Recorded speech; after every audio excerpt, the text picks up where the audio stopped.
Before we begin, I'd like to quickly give a shout out to the lovely people over at VeeR.tv, a VR content streaming platform with thousands of videos and interactive experiences available on Oculus devices, HTC Vive, Google Daydream, and more. They are holding a Christmas campaign where you can engage with their curated playlist of videos for the holiday, and should you participate, have a chance to win one of several prizes, including an Oculus Go. Click a link down below in the description to reach their interactive playlist page. Look around and click on the various glowing items to get either more information on the campaign, see a few jokes, or watch some of their videos they've specially chosen for the campaign, including Extravaganza, a Tribeca VR film exclusive to Oculus Rift and Go users. There will be a chance for you to get free access to some of VR's contents in advance for free, so stay tuned to the channel for details in coming videos and posts. Remember, click the link down below in the description to find out more. This is the Virtual Dream Journal for December 18th, 2018. This past week, I've been taking a keen interest in illustrating the virtual reality rig's basic design idea so that we have a reference point of what is actually being created in this project.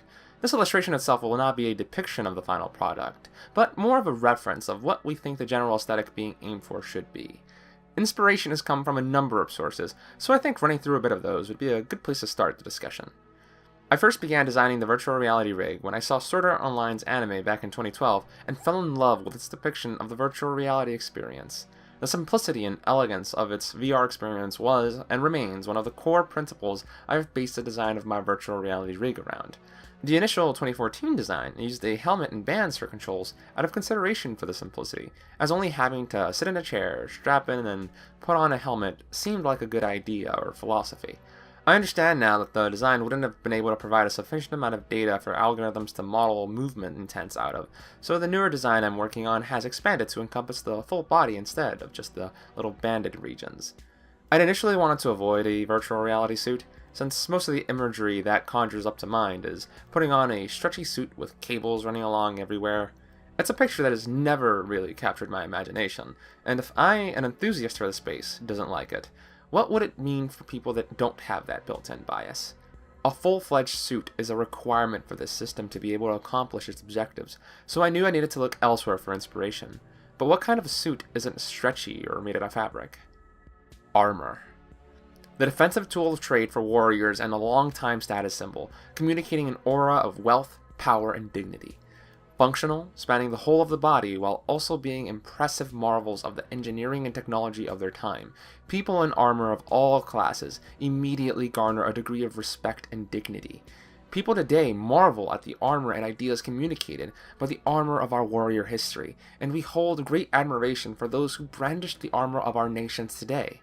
Plate armor and samurai armor are iconic pieces of their time, but if I want to call for the future, I think something that speaks out to more modern sensibilities would be called for.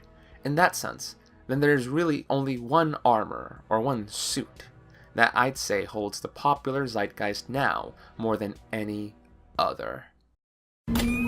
Self-equipping, functional, the pinnacle of technology in its world, and with an awe factor comparable to a Bugatti or a Koenigsegg, the Iron Man suit's design is by far the biggest source of inspiration for the virtual reality suit portion of my design.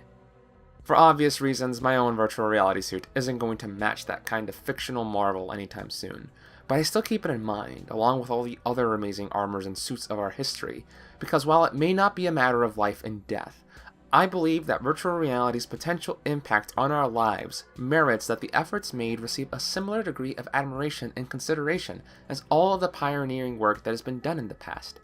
This rig may well end up being the diving bell used to explore what lies beneath the ocean of fully immersive experiences, but that only means it'll be another milestone that we will hopefully surpass as we further pursue the world of wonder that lies awaiting upon our achievement of full dive experiences. This has been the Virtual Dream Journal for December 18th, 2018.